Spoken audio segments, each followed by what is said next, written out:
The endpoint device, like a personal laptop or smartphone, is the critical gateway to your personal data and the larger networks you connect to. When this hardware is compromised, all the data and systems sitting behind it are put at risk. Devices rarely fail silently when under attack. Instead, they show subtle physical and performance anomalies. You might notice rapid battery drain, the machine running unusually hot, or an overall sluggishness. If ignored, those subtle strains often escalate into explicit warnings.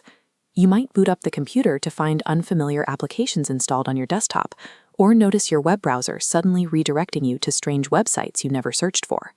Then there are the direct alarms. The most critical user-level warning sign of compromised authentication is receiving an unexpected login alert, especially one stating your account was accessed from an unknown IP address or a geographic location you've never visited.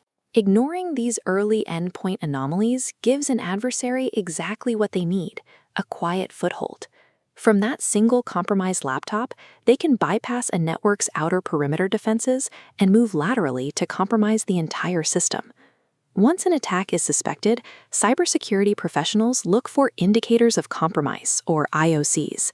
Think of these as the forensic footprints left behind by an active threat on a device. IoCs fall into three categories. Host-based IoCs are unauthorized configuration changes, like a disabled firewall. Behavior-based IoCs appear in logs, like unwarranted camera access or odd-hour failed logins. File-based IoCs are malicious files, whose cryptographic hash matches known malware.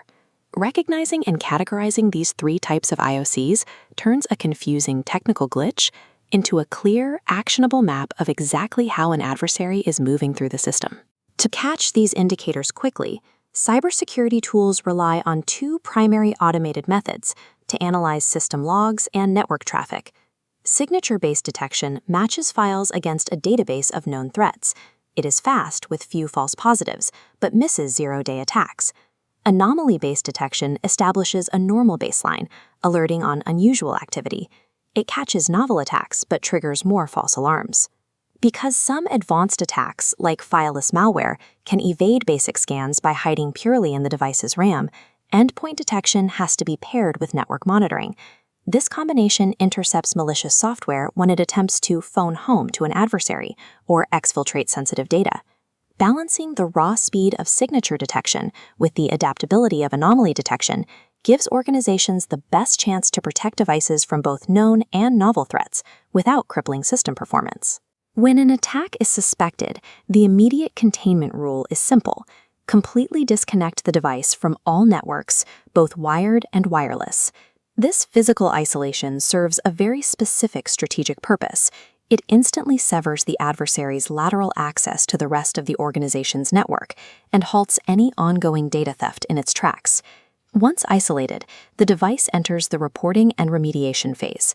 Users need to preserve the evidence of any anomalies they saw and report the issue to IT professionals, who can analyze the log files, remove the malware, and apply necessary software patches. Another critical security requirement is updating your credentials.